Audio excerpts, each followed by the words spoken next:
માતાજીના આરાધનાનો પર્વ નવરાત્રીને આડે હવે ગણતરીના દિવસો બાકી રહ્યા છે। નવરાત્રીમાં ગરબા રમવાની સાથોસાથ માટીના ગરબાનું ખૂબ જ મહત્વ છે।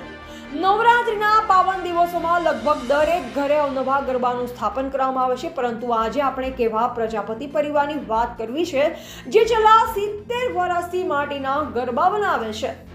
નવલા નોરતા એટલે માં આદ્યશક્તિની આરાધનાનો પર્વ। માની આરાધનામાં માટીના ગરબાનું અનેરું મહત્વ છે। આપણે બજારમાંથી માટીનો ગરબો અને કોળિયું ફટાફટ ખરીદી લઈએ છીએ, પરંતુ તે ગરબાને આકાર કેવી રીતે અપાય છે તે જુઓ।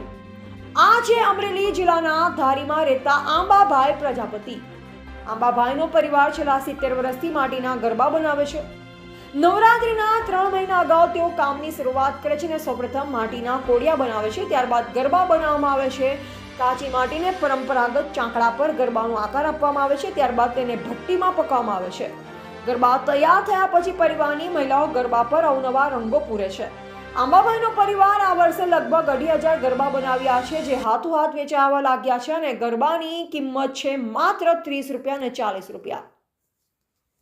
આંબા પરિવાર દ્વારા બનાવવામાં આવેલા માટીના ગરબા વિસ્તારમાં સૌથી વધુ વેચાય છે, જેનું સૌથી મોટું કારણ એ છે કે તેઓ આ ગરબા બનાવવામાં કોઈ જ મશીનરીનો ઉપયોગ કરતા નથી। ગ્રાહકો ત્યારથી જ આ ગરબા લેવા માટે આંબાભાઈના ઘરે પહોંચી જાય છે। માત્ર ગ્રાહકો જ નહીં, પરંતુ કેટલાક લોકો આંબાભાઈ પાસેથી જથ્થાબંધ ગરબા લઈ બજારમાં છૂટક વેચી પૈસા પણ કમાય છે।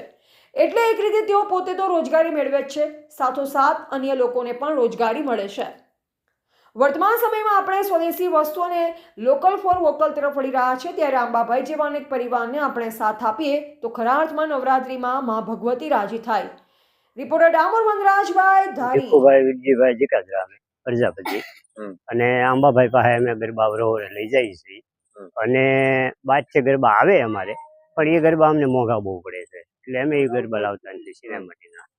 અને આ ઘણા વર્ષથી ગરબા બનાવે છે અને અડકે પડકે બીજા કોઈ પણ બનાવતા નથી, એટલે અહીં જ અમે વરોવરે ગરબા લઈ જઈએ છીએ।